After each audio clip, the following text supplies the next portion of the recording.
Aksi pencurian kotak amal di dalam masjid terekam CCTV di kawasan Harapan Jaya, Bekasi Utara, Rabu 22 Januari 2020.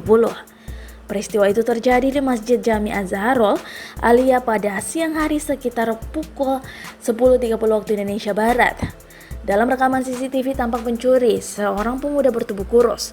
Ia sempat berulang kali bersembunyi di balik sekat tirai sebab dinding kaca masjid tersebut amat bening sehingga tembus pandang dari luar. Suryadi Amir, 63 tahun, pengurus Masjid Jami Az-Zahrul Aliyah mengatakan kotak amal untuk sumbangan anak yatim piatu tersebut sudah berbulan-bulan tidak dibuka. Ini engselnya yang dicongkel, diambil sama dia yang merah-merah, sama yang biru-biru yakni uang Rp50.000, yang tinggal hanya 2 ribuan saja.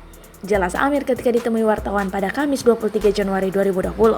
Berdasarkan pengamatan, kotak amal tersebut terbuat dari bahan kayu, engselnya sudah bobol. Selain itu, sekrup-sekrup di tiap sisi kotak amal itu memang sudah usang, berkarat dan ukurannya kecil sehingga relatif mudah dibobol. Sementara masjid itu tak pernah dikunci. Dia bawa uang hasil curian di dalam plastik, dia taruh di bawah bajunya lalu dia jalan kaki, ujar Amir. Amir mengaku belum melaporkan kasus ini kepada polisi